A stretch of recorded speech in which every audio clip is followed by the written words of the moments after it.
everyone. Hope everyone is having an exciting day.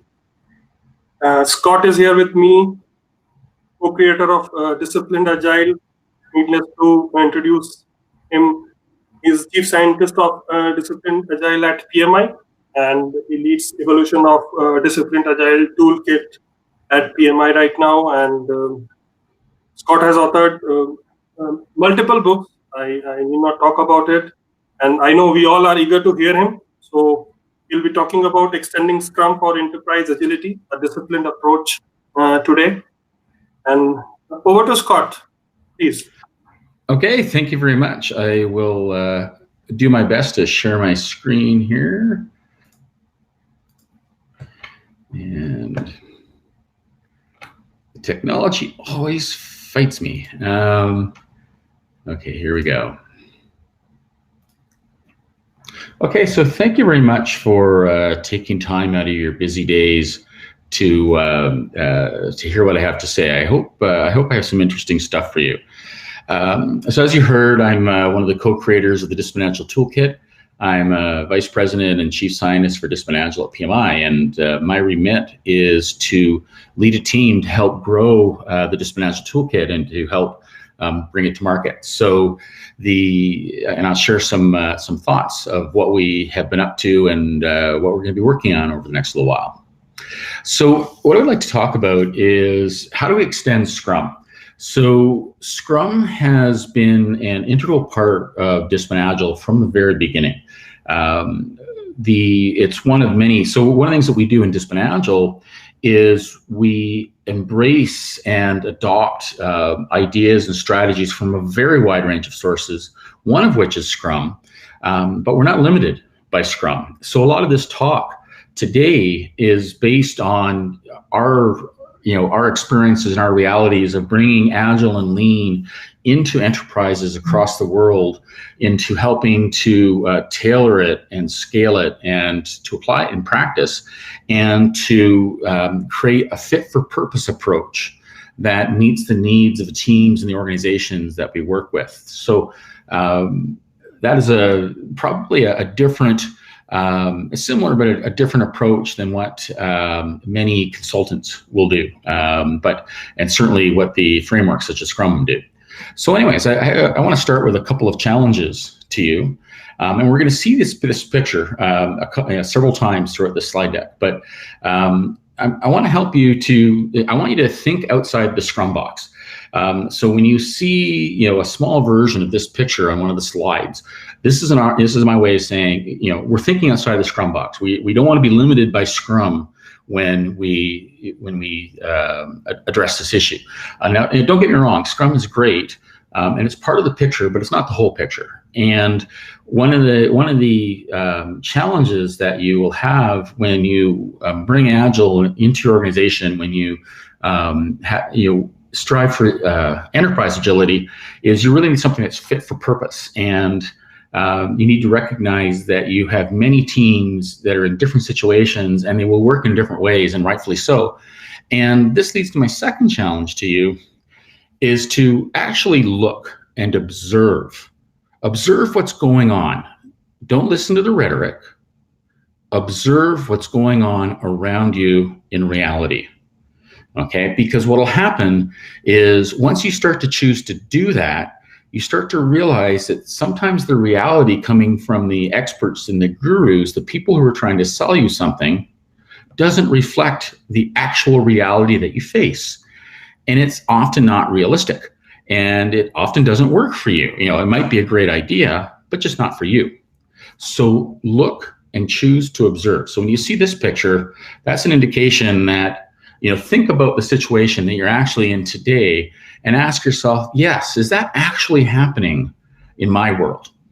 Because in many cases it will be, or something very similar. So anyways, first topic that I want to work through, get you sort of thinking outside the box, is how do we extend the Scrum lifecycle? How do we actually make it work in practice in an enterprise class situation? So I'm sure many of you are familiar with this, and this is a a slightly older rendering. This is something based on the work of Mike Cohn a few years ago now. But what he was doing was he was describing the Scrum lifecycle, and there's slightly different renderings of this depending on who you're talking with. But this is basically the Scrum lifecycle in a nutshell. And this is a wonderful thing, but it's only a good start. So as we know, anybody who's done Scrum in practice knows that, well, you've got to start your team somehow, right? There's some sort of initialization stuff. You have to do some initial modeling to get your initial user stories or work items, perhaps. You've got to get funding for your team. You got to put your team together. Teams just don't magically appear. You've got to, build your team, gather people and get them together and get them started. You probably have to do some architecture work. And of course, if you're a software team, then eventually, you'll build a bunch of stuff, and you've got these 2-week sprints perhaps, and every 2 weeks you've got new working software, new working stuff. That's wonderful. And eventually, you have to release that software into production. So there's a release effort, a deployment effort. And this shouldn't be news, right? I'm sure there's been several. I'm sure you've seen or videos or heard several talks about this. And so the Scrum community will often refer to this initial work as Sprint Zero. So they're counting backwards, and it's actually a concept from Jim Highsmith, one of the original authors of the Agile Manifesto, and sometimes we'll talk in terms of release sprints or deployment sprints, or sometimes a hardening sprint, although that's not the best term. But anyways, we'll talk in terms of release sprints. So the point I want to make here is that you can observe that this is actually happening, right? This is happening on your teams, and some people will talk about this and some people will not. But and the fact that there's common terms for these things tell you it's fairly common and it's happening. A couple of points I want to make here, though, is that Sprint Zero, this initial work, has a different flavor than construction work, normal construction sprints where you're building stuff and demoing it at the end and all that good sort of stuff. And certainly the release sprint concept is also a different flavor. It's a different type of work that you do compared to, say, construction. So these are different things, and they're often not the same length as a sprint. Sometimes it can take a few hours to initiate, get a team going, to initiate a team. Sometimes a couple of weeks, sometimes several months. Similarly with releasing into production, if you've automated everything, it's a few minutes. If you haven't quite got the automation there in place, it might be several hours or several days or even several weeks. I've been on some project. I was on one project once where the actual deployment of the system took over a year. And there was many good reasons why, but it was a year. A bit extreme, but it happens. So anyways, they're not really sprints, is the point that I want to get to. It's happening, but it's not truly a sprint. And there's interesting discussions and philosophical discussions about this in the Scrum community, of course. So another improvement that we can do to improve the Scrum lifecycle is to get rid of the branding. For those of us who have been around a long time, I was actually introduced to Scrum by Jeff Sutherland in the mid-1990s when my company was partnering with his company. And if you remember back to those days, or shortly after those days, one of the reasons why Scrum has the terminology that it has, like Scrum and Sprint and Scrum Master and good things like that, was to send a message to people that this is different. So they created purposely goofy terminology in order to send a message. Well, the problem is this terminology, even though it's a wonderful marketing mechanism and it's been successful, it is actually problematic because it boxes you in. It puts you in the Scrum mindset, which is good, but how do you look outside the Scrum mindset? How do you find non-Scrum material that doesn't use Scrum terminology and then frankly mocks it in many cases because of the obvious goofiness? So how do you help to break out of the Scrum mindset? Well, some of it, the first step is to stop using that terminology. Just like the Scrum advice in the early days was to stop using the old school terminology, right? So it's the same basic strategy, but now we need to apply it to Scrum in order to move on and to improve upon Scrum. Another thing that I would choose for you to observe is that your teams are being governed like it or not, and I appreciate that governance is a swear word, and for many Agilists, and I appreciate that some of you have rather poor governance inflicted upon you. It doesn't have to be that way. It is possible and highly desirable to have effective governance, because you are going to be governed. Somebody's going to keep an eye on the money. Somebody's going to keep an eye on, are you delivering value? Are you building something? Is the work that you're doing adding value to the organization? Does it reflect the strategy and direction of your organization? Is the quality there? Are you complying to regulatory guidelines, and so on, right? There's many good reasons for you to be governed, so you are being governed. So in Dyspine, but the challenge though, and I'm sure and one of the reasons why many people are bitter about governance, is that the governing people often don't understand Agile. They often don't understand how to govern Agile teams effectively. So they apply old governance strategies, and they don't work out very well. So in Dyspine Agile, we've made governance explicit. So what we've done here, and there's many aspects of governance. This isn't all of it, but we've actually added named phases. So instead of doing all these jumping through all these semantic hoops, calling things sprint 0 and release sprints or whatever terms you want to use, let's be honest. Let's admit that they're phases. Let's do our best to reduce those phases, of course, but let's use clear terminology. Let's be honest. And so we have named phases. That's an aspect of governance. But more importantly, we also call out risk-based milestones. And one of these milestones, actually, the sufficient functionality milestone, is implicit in Scrum. At the end of each sprint, you ask the question: should we go forward? Do we have sufficient functionality to release into production or to release into the marketplace? That's basically a milestone. Scrum practitioners don't like calling it that, because governance and milestone can be a swear word for some of them. But the reality is that's a milestone. And as you can see, there's other types of milestones as well, all based on risk, not based on documents, not based on filling out templates. So it's a very different proposition. So let's add explicit governance, because if we don't, the governance people will, and they'll more than likely get it wrong. Okay, so part of extending Scrum for the enterprise is to build an explicit governance, because somebody will. I'd rather have the practical people that know what they're doing to add it in. Of course, there's more to the system life cycle than this. We have initial, somebody to come up with the idea, basic portfolio management stuff. Eventually, what we produce runs in production or runs in the marketplace, runs in operations or business and IT operations, and we get feedback. We get change requests coming in. So when we start looking at the full life cycle for a Scrum-based project, we end up with something like this. And this is still high level, but it explicitly calls out what's actually going on. It explicitly calls out governance. It explicitly calls out these other activities or groups within your organization and how we're interacting with them. So it takes the mystery out of how to implement Scrum in an enterprise class setting. So it makes it easier and more attractive to adopt. And of course, there's other life cycles we'll just talk about in a bit. We could also talk about extending the Scrum roles. So one of the challenges, one of the great things about Scrum is it defines roles like Scrum Master and Product Owner and Team Member and Customer and things like that, which is great. But when we look around, our organizations, there are many roles other than that. Many of your teams probably have architects involved, Agile architects, I hope, or what we call architecture owners in Dyspine Agile. But there's also portfolio managers, there's executives, there's security people, there's procurement people, there's data management people, data analysts, operations people, and many, many others. So part of extending Scrum in the enterprise is also to extend the roles.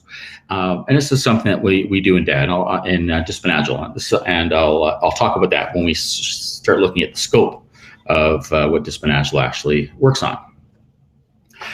We also, and this might be a bit of heresy, I don't think so, but anyways, we need to extend the Agile Manifesto.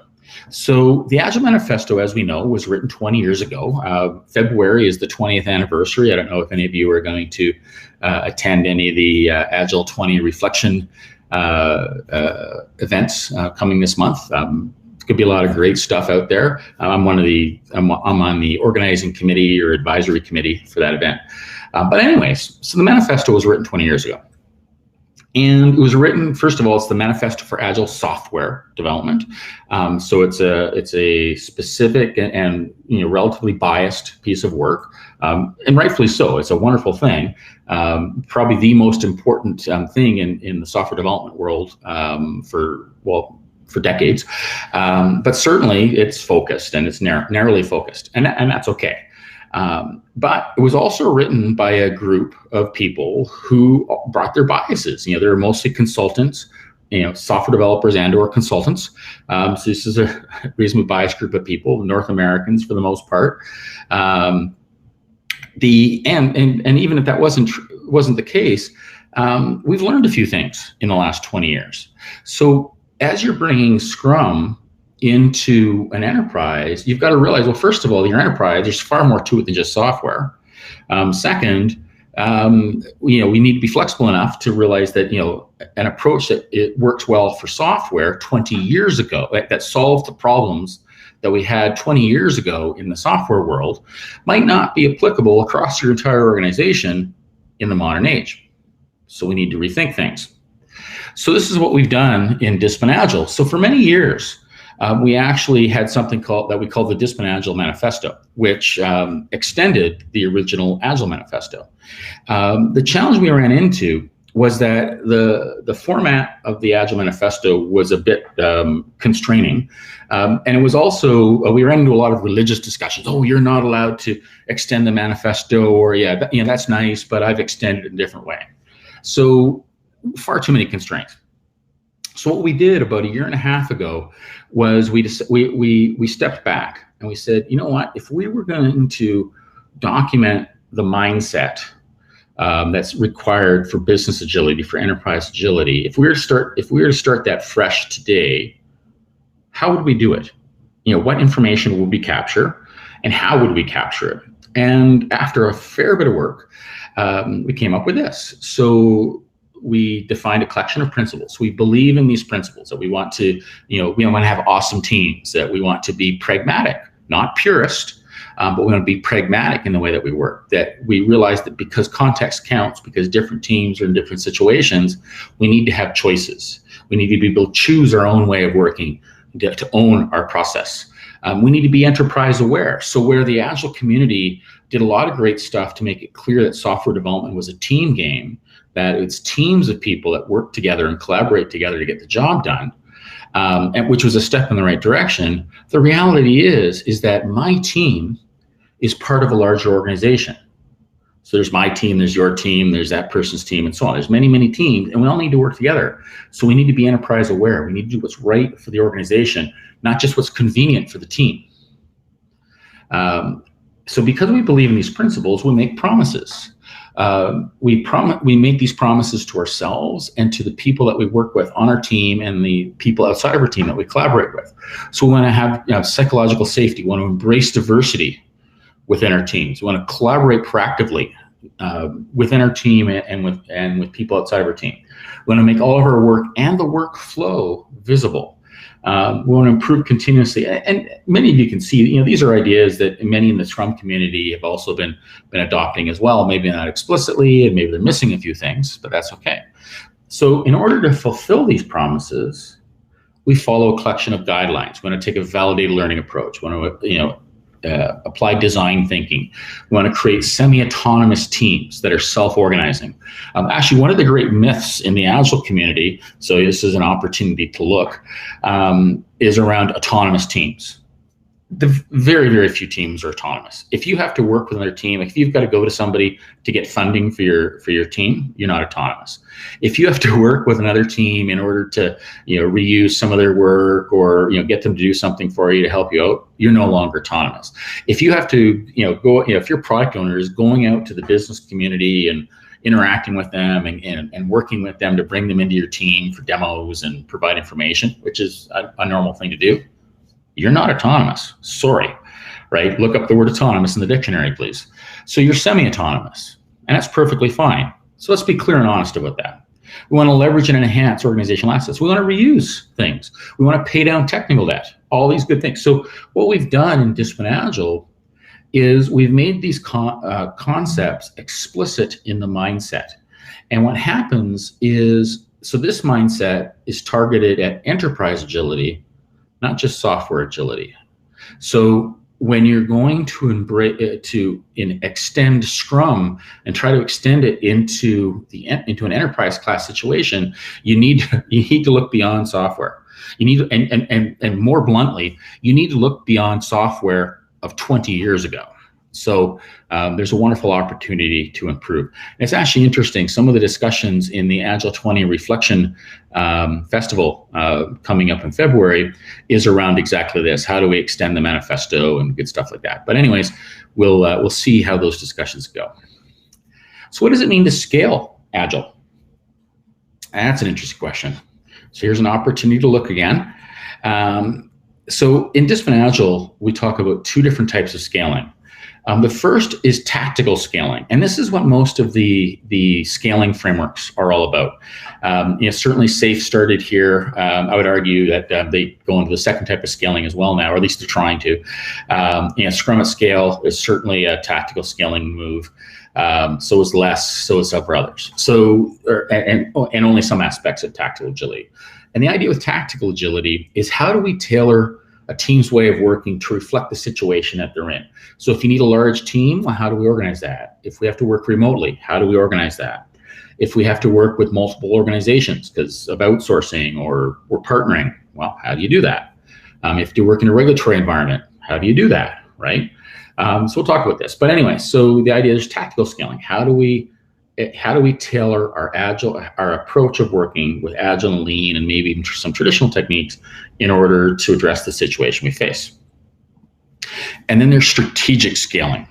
So how do we scale Agile across the enterprise into all aspects of the enterprise, not just the ones that we want to work on, but the entire enterprise? That's a very interesting and challenging thing to do. This will be the next 10 or 15 years, I suspect, for the Agile community, if not more. So tactical scaling, what does that mean? So I talked about this a little bit in the previous slide, but when we talk about tactical scaling in Dyspine Agile, it's about more than just team size. So many of the scaling frameworks are really addressing the team size issues. So how do we do a team of teams when it gets down to it? But we have other issues. How do you address complex problems? And when you've got a very complex problem, when you're dealing with building an airport, for example, or you're dealing with very complicated software, or building an air traffic control system or a nuclear power plant, user stories aren't going to get the job done. Sorry. Right, so you need to have a slightly more sophisticated approach to exploring the domain. Same thing with solution complexity. When we have a very complex technical problem, we're going to have to take a more sophisticated approach, regulatory compliance, and so on. So anyways, the idea here is that different teams are in different situations. So when so depending on the situation that you're in, a small team will work differently than a large team. That's blatantly obvious. A team with no regulatory compliance at all will work in a less sophisticated manner than a team that's dealing with life-critical or existential regulatory compliance, and so on. So different teams in different situations need to tailor and scale their approach to reflect the situation that they're in. Now, an interesting observation is that Scrum focuses on the easy scenario. And then there's extensions to Scrum, like Scrum at Scale, for example, in order to deal with, say, team size in that or team of teams in that case. So one thing you might want to do, or might want to consider doing, is ask yourself, what situation is my team actually in? Because if you're at the easy end of all of these scaling factors, then Scrum is going to get the job done. Probably going to get the job done for you. But if you find yourself that you're further out on one or more of these vertices, then you're going to have to do some tailoring. You're going to have to do some extension, because Scrum isn't going to be sufficient for you, and that's okay. Just observe the situation that you're in and act accordingly. So strategic scaling. So in Dyspine Agile, we believe that Dyspine Agile is the foundation for agility at scale, or enterprise agility. So we've organized the toolkit into 4 layers. The first one is the foundation layer. This is where the mindset is, fundamental agile concepts, fundamental lean concepts, even concepts and strategies from serial, the traditional world, because there's some great ideas there that we choose to leverage. We don't need to be prejudiced. In Agile, we like to talk about respect, except of course when it comes to having to respect the traditional folks who have actually built the infrastructure of the world that we currently live in. We don't want to respect them, but but they need to respect us, right? So come on. So anyways, when you choose to respect others, you start to realize they have some value to add, and the traditional folks do have some great ideas and do have some value to add. And first, people stuff, roles and team structures and all that sort of stuff, and of course your way of working. How do we choose and tailor our approach? Building upon that is disciplined DevOps. For the vast majority of organizations, software and IT are a critical part of the overall organization. Even if you build houses or build office towers or buildings, you still have an IT department. You still run on software. If you took all the software, like any construction company, if you took the software away from them, they'd be dead in the water. They wouldn't be able to operate, right? So so DevOps is table stakes, not Agile, not software development anymore, but DevOps. So in Dyspine Agile, we look at DevOps from the enterprise point of view. So it's not DevOps and DevSecOps and data DevOps and so on, but it's how does this all fit together? Because that's the actual situation that you're dealing with. That's actually what your organization has to cope with. And if you're still struggling with DevOps, wow, I would speed things up. I'll just leave it at that. And then, of course, building upon that are value streams. So how do we bring real value to our customers? And I'll show a life cycle for that in a few minutes. But so a value stream begins, ends, and hopefully continues with the customer in mind. So what's the overall flow, the overall process, the overall life cycle that we're fulfilling in order to bring products and services to market and to add real value to our customers and to make money, right? And this is the same thing if you're a government agency as well. The government has value streams. Their customers are the citizens, but they should be bringing value to their customers, the citizens. And then of course the rest of the enterprise. So how do we go about improving our approach to finance? Many organizations, for example, are still doing annual budgeting. Really? Sadly, right? So there's opportunities to improve there. How do you improve vendor management or procurement? How do you improve people management, HR, enterprise architecture? All these areas, all these hexes, what we call process blades, these areas within your organizations, they can all become more effective. They can all become more agile, more lean, better at what they do, and they'll do it in different ways. Because software development, Dyspine Agile delivery, is a very different thing than finance, but they still have to work together, right? So, and how do we do that? And that's what enterprise agility is all about. And Scrum can be applied for many of these things, but in many cases, other approaches, like Kanban, for example, make a lot more sense. It depends. So, what is Dyspine Agile? I've been throwing that term around a lot. So, Dyspine Agile is a toolkit. It's not a framework. So where the frameworks tell you what to do, they have a certain collection of practices or collection of ideas or strategies, and they say, thou shalt do it this way because this is the best way ever. And if you're not doing framework X, then you're doing X but, and X but is wrong. You're not quite there yet. You need to improve. Yeah, that's marketing nonsense. So, but if they want to do that, fine. So Dyspine Agile is a toolkit. So instead of telling you what to do, we tell you, this is what you need to think about. Here are your options. Here are the trade-offs of those options.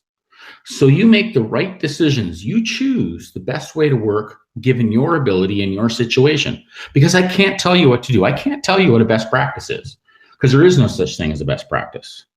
What I can do is I can help you to make better choices, to put together a way of working and a tailored way of working, and to evolve your way of working as you learn, as you improve, as you get better, as your situation changes. I can show you how to do that. So where that, in many ways, where a framework gives you a fish, it feeds you for a day, a toolkit like DA teaches you how to fish, how to create your own process. It feeds you for life. So that's a much different value proposition for you. So what does that mean? Well, if you choose to, I should have had the look symbol here, but if you choose to observe, there's hundreds, if not thousands, of practices and strategies out there. Just at this 2-day event, there'll be people telling you about hundreds of great ideas. I have to think, right? I haven't done a count, but easily dozens, if not hundreds. Fair enough, right? Good for them, right? Because the reality is there's all these wonderful techniques out there. How do they fit together? When do you do each one? When don't you do each one? Because they're usually presented as best practices, as great ideas. But we know, if we choose to observe, that every single practice has advantages and disadvantages. It works well in some situations and has a spectacularly bad idea in others. So you've got to be able to choose the right techniques off the shelf for the situation that you're in, put them together, and form your own way of working. Right? So don't just follow a framework. Don't just, don't take the easy answer, but instead observe the fact that you are a unique group of people in a unique situation. So you need to take responsibility for your own way of working and have a fit for purpose approach that's effective and that can improve over time as you get better. So how do we apply Scrum in practice for software development? Not just theoretically, but how do we actually do it for software development? We'll take the easy answer first. So as we all know, Scrum focuses on some great things. There's a lot of great, don't get me wrong, there's great value in Scrum, a lot of really good ideas there. It does a lot of good stuff. But for software development, it just isn't sufficient. It says, there's a lot of hand waving, right? It purposely doesn't address technical issues, and that's fine, right? But when you're doing software development, you have to address the technical issues. You got to figure it out. So Scrum leaves you hanging, right? It says, oh, it's this wonderful thing, and then you just figure out the rest because you're smart. And yes, you're smart, and yes, you can figure out the rest, but the rest is a lot. Because we got to worry about how are we going to test our software? How are we going to write it? How are we going to architect it? How are we going to market it? How are we going to bring it to market? How are we going to deploy it? How are we going to operate it once it's in the marketplace? How are we going to get data from it and do analytics? And how are we going to fund the project? And many other issues. We inherently know this. We could choose to observe this. So we know by definition we need to extend and go beyond Scrum, and that's just for software development, let alone the rest of the organization. So how do we do that? So one of the things we do in Dyspine Agile, in this case, this is a Dyspine Agile delivery, one of those hexes that we saw earlier.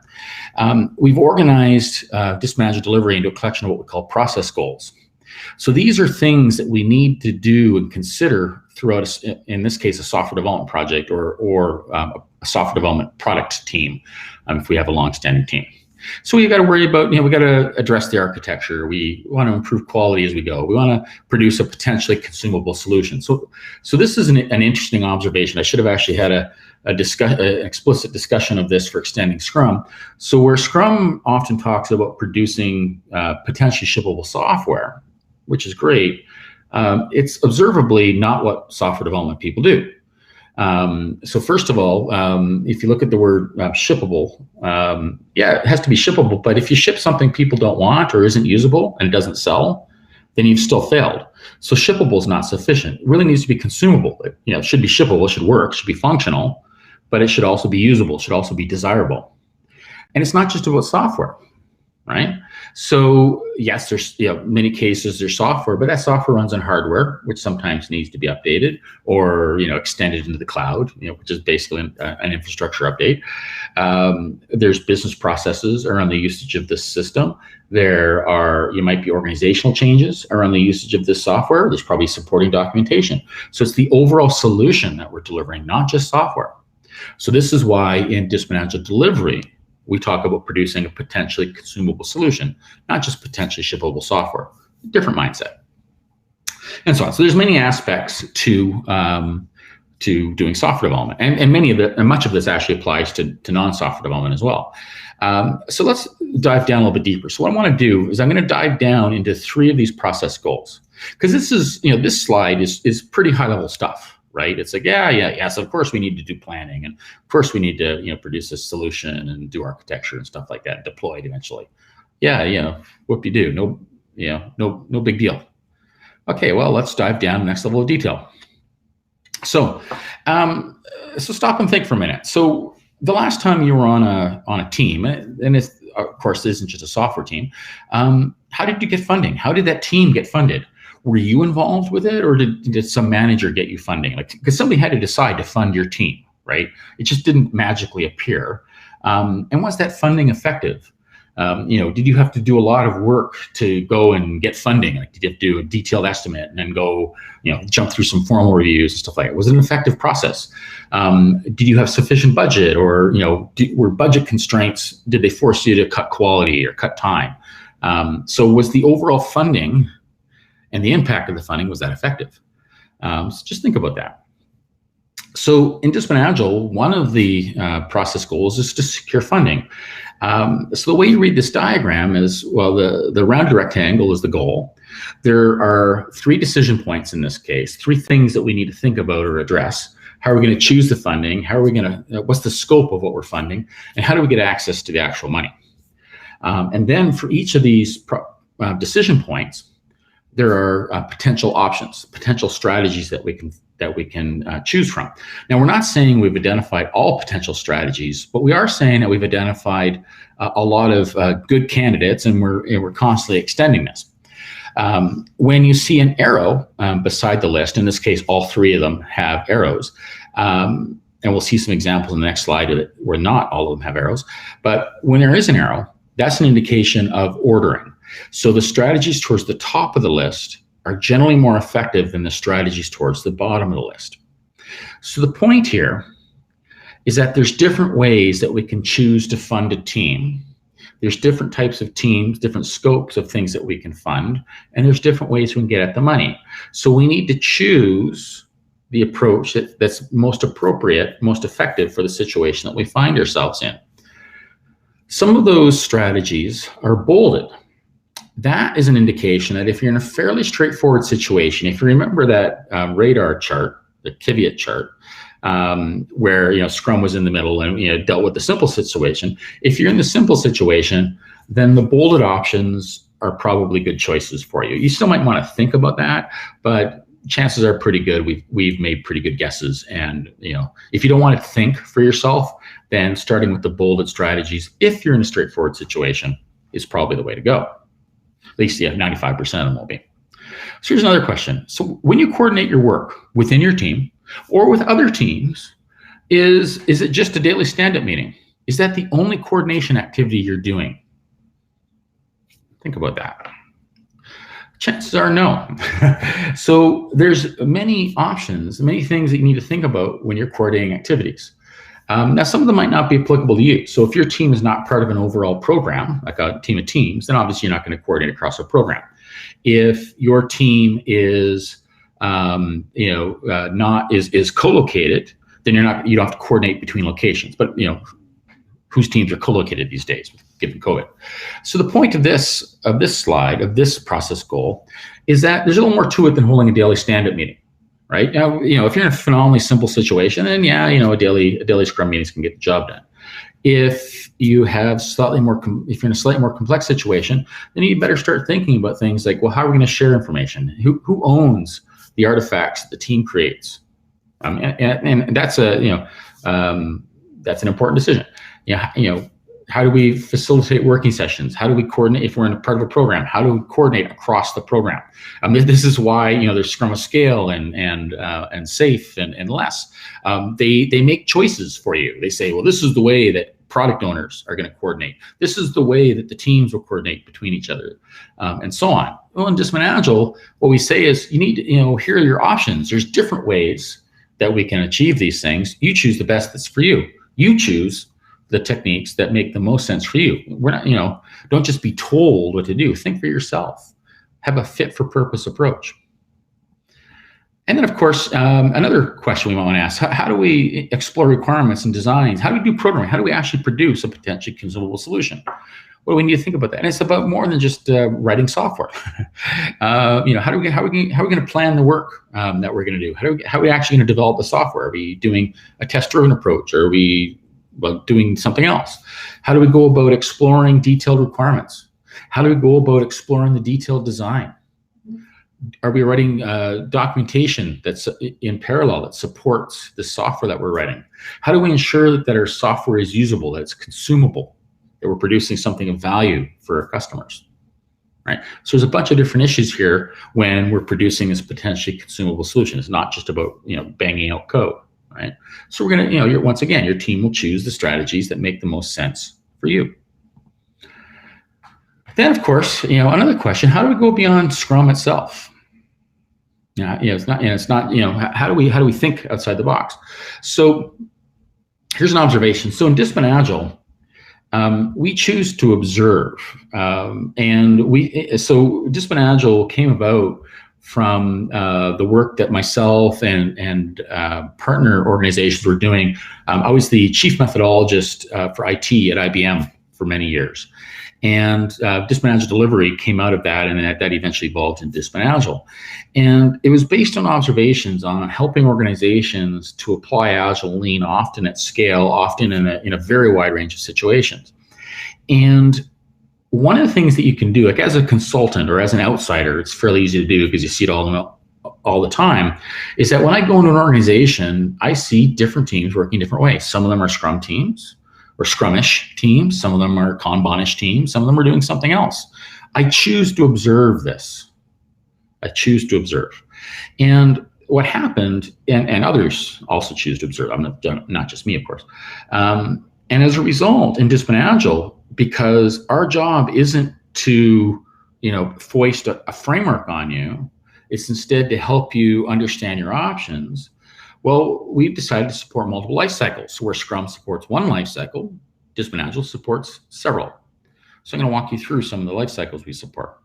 So we support an Agile life cycle, an Agile project life cycle. It's based on Scrum. We also support an Agile continuous delivery, like more of a DevOps type of a life cycle, also based on Scrum. So these two life cycles are Scrum-based. Of course, we have a Lean project life cycle and a Lean continuous delivery life cycle, which to me is what true software development in DevOps looks like. And these are based on Kanban. These two life cycles are project-based. These two life cycles are product or long-standing team-based. So in many organizations, you can see some of these teams are projects, some of these teams are products. It's not just a pure, very few organizations are pure. They got both going on, and that's okay. Yeah, pure at either end of the spectrum. And of course, there's more to it than this. We also support what we call the exploratory life cycle based on Lean startup. So how do we explore new ideas in the marketplace? How do we home in on a concept really quickly? How do we de-risk new product development or new idea development, new service development? And it's based on a Lean startup and combined with the complexity theory to speed it up and to de-risk it again. And finally, how do we do a team of teams? How do we do programs? So the type of problem space that Less and Scrums and Nexus takes on, or that where SAFe started, and SAFe's expanded a bit outside of that scope now. But it basically started with programs and how do we do how do you do a team of teams, basically. So the point is that different teams are in different situations. So naturally, they will choose a different life cycle. It's not just about Scrum. You can please choose to observe this in your organization, and that's perfectly fine. There's nothing wrong with that. It's highly desirable, actually. Then, of course, there's another issue for extending Scrum. So how do we apply Agile and Lean across the entire enterprise? So this is the life cycle or the flow of a value stream. This is what we call the DA Flex life cycle. So a value stream begins, ends, and hopefully continues with customers, as you can see in this diagram. What's interesting is it goes through the full life. And so this life cycle, this could be one team in a small organization, or this could be a collection of teams. But regardless, you need to focus on the flow. What's the overall process? What's the overall way of working here? How does it all fit together? And we might be applying Scrum. Some of these, if these are different teams, so say one team per hex, just to make the conversation easier. Some of these teams could be Scrumish. Some of these teams could be Kanbanish. Some of these teams could actually be reasonably traditional. That's okay, as long as the overall flow is effective and improving, and we're constantly adding value. Who cares, right? Let the teams do what is best for them, as long as they work well with others. One of the philosophies in DA is that the world is really a hybrid, and that teams should be allowed to own their own process. They should be enabled to learn and improve and experiment and do so. And when that happens, you will find that different teams work in different ways, and rightfully so, and that's a good thing. The hexes, the process blades in the middle of that diagram, are basically supporting functions. So, the overall, the action is going on in these other process blades or these other areas, but data management supporting this, security is supporting all this, and so on. We saw this diagram earlier. This is, we call this the onion diagram because it used to look more like an onion as you would take the layers out. But the idea here is the overall landscape of Dyspine Agile. So these various process blades, the idea is that, you can dive down in each of these blades. Now, some of the the stuff towards the bottom of the chart is more fleshed out at the present moment than the stuff towards the top. So this year at PMI, we are going to be actively fleshing out these process blades because as I said, some are more detailed than others right now. We are in the process of updating the website as well. So hopefully reasonably soon, we will see a more sophisticated website where you can easily drill down into the details. Right now, the UI is pretty good, but we can do a lot better, and we're going to do a lot better. So the idea here is, how do you approach product management? How do you approach asset management, and do so in an agile manner? And more importantly, how does it all fit together? And how do we enable these teams to learn and improve? Because if these are separate teams or separate areas within your organization, those teams they're going to work in their own way. Yet they still need to interact effectively and collaborate effectively with others because they're all part of the overall value stream that we just saw. So how do you do that? And how do you enable that? And once again, in some areas, you might choose to take some sort of a Scrum-based approach. In other areas, something closer to Kanban. That's perfectly fine. Some areas will still be more traditional. Some will be a hybrid of all three, and that's okay. So just to wrap up here before I go to questions. So successful organizations take responsibility for evolving their own agility. They might start with a framework like Scrum or SAFe, and they are good starts. They're great starts. But once you very quickly get to the point where they no longer address the problem that you're in, right? Because the frameworks each address a certain problem. And once you've applied the framework to solve that problem, there's not much left for you in the frameworks, right? And Ivar Yakuzen likes to call this method jail or method prison. You hit the limits of the framework. And then, there's a lot of hand waving and just hire some consultants and all this stuff, but they don't really give you explicit advice to how to move away from the framework, how to improve out of the framework. And this is one of the things we do in Dyspine Agile. I'll talk about that in a second. So for true business agility, you really need to learn how to choose your own way of working, your own wow. And that's what the process goal diagrams, those charts with all the options, that's what they're for. So I showed you 3 different ones, but there's dozens because this agile stuff is hard. Eventually, and we're very closely, we're almost there. We're going to have option charts for all of those hexes. All those we have them for most now, but we'll soon be at the point where we have them for all. Because that's the way it is. It's a complex world.